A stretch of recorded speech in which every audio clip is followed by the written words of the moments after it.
Magandang hapon po mga kaparm. So muli, welcome to my channel, Kaparm TV.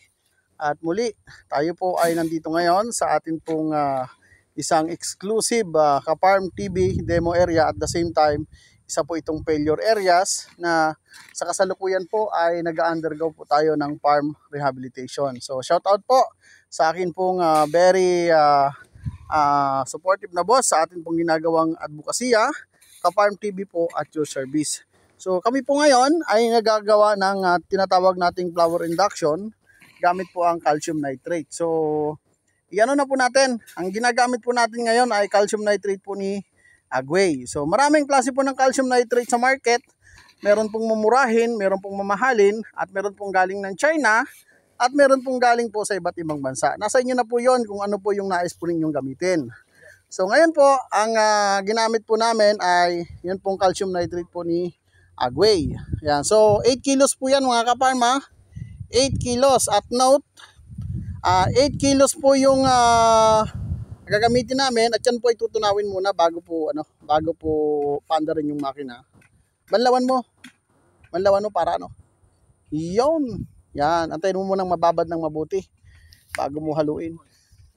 Yan.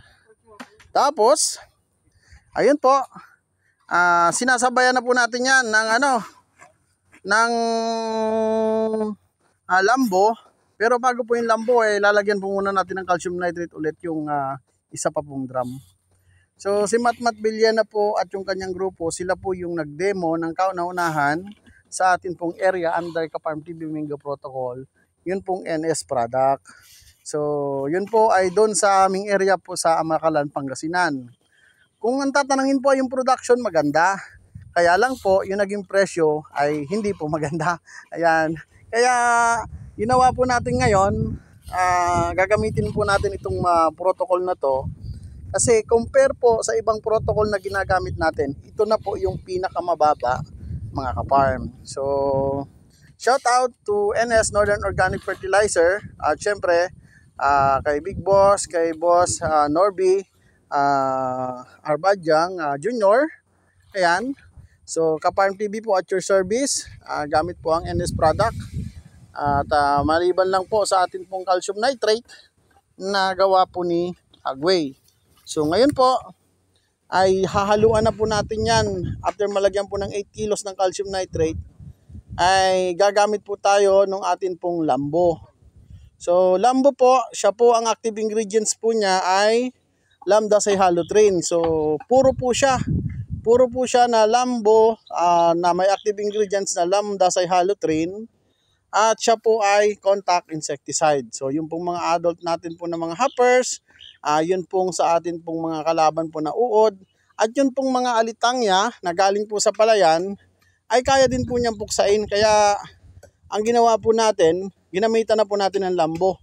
Dahil alam naman po natin na kapag ganito po, ayan, na malapit po sa palayan at malapit na po ang mag-anihan, ay lahat po ng mga insekto niyan ay nandyan na po sa atin pong mga mangga pumupunta. Kaya kung napapansin nyo po, yan, nakakalbo na po yung kanya pong mga dahon na nagiging dahilan po kung bakit po nagkakaroon po ng loss production. At dyan din po pumapasok yung mga kalaban nating mga punggus, lalo na po yung atin pong anthracnose na kalaban. So bawat 200 ml po, nire-recommend ko po yung 150 ml or isang puno po sa lata ng sardinas. Yan po ay more or less 150 ml mga kaparm. So mura lamang po yung amin pong lambo na yan. At yan naman po ay masisigurado ko sa inyo na 15 days po after po na mag-flower induction, kahit po dun kayo magsimula po ng first shot mga kaparm. Pero kung may early infestation po at surprise attack, pwede po tayong mag-first shot po ng 10 to 12 days. Ayan, so ngayon, kapag po nalagyan na natin yan ng ganyan po na mga combination, so kailangan lamang po ay haluin po natin ng mabuti yan. So kung maaari, ibabad po munang mabuti at insufficient storage ako.